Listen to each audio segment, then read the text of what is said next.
Luxembourg, but to the people of Paris, they are hardly an immediate threat. The Boche, as the French derisively called the Germans, are hundreds of miles away, soon to be beaten back by the vaunted French army. Boche is derived from caboche, meaning head or cabbage, and refers to the French view that the Germans are thick-headed. At 7:30 p.m., Ludovic Oscar Froissart, the French Minister of Propaganda, makes it official.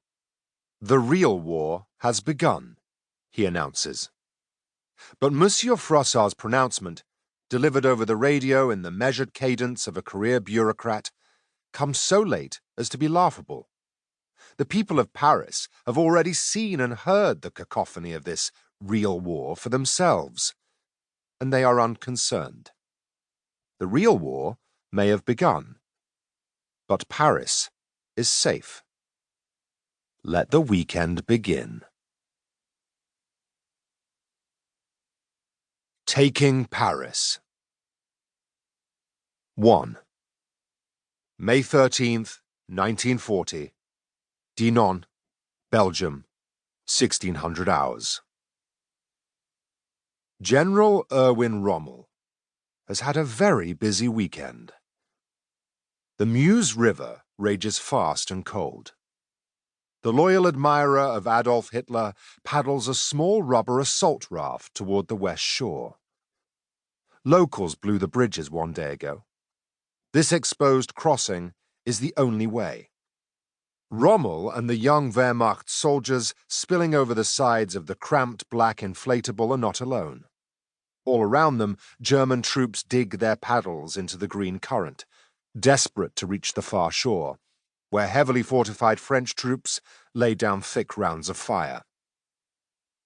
On the steep west bank, the enemy had numerous carefully placed machine gun and anti-tank nests as well as observation points, each one of which would have been taken on in the fight.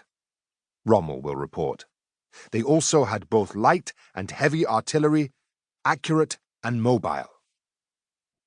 Some French defenders are hidden in concrete bunkers on the high rocky bluffs, while others aim their M29 machine guns out the windows of abandoned homes on the water's edge.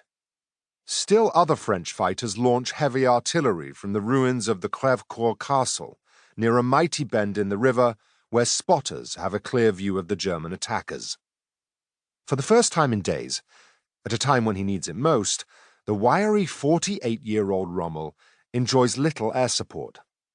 The only covering fire for the general and this band of young infantry soldiers from the 7th Rifle Regiment, almost all less than half his age, comes from the shore behind them, as tanks from his 7th Panzer Division unleash lethal rounds at French positions. Yet the Meuse must be crossed. Wehrmacht troops have been practicing this moment for months on the Mosel River, in the secrecy of Germany's Black Forest, with Rommel in particular driving his men hard to perfect their crossing tactics. This is his first tank command after a highly decorated infantry career, and he is desperate to succeed. The time has now come to put that training to use. 100 yards wide at the Leffe crossing point, and fast enough that any man or vehicle attempting to ford its waters will be swept away. The meandering Meuse is a daunting geographical blockade between the rugged Ardennes forest and open countryside leading straight into France's heart and soul, the capital city of Paris. The 2,000-year-old city, on the banks of the Seine River, is the most sublime and resplendent city in Europe. The City of Lights, as Paris is known, is famous for its architecture and museums, thinkers and writers, ideals and poetry, cuisine and history. As King Francis I, former ruler of France, once stated, "Paris is not a city, it is a world."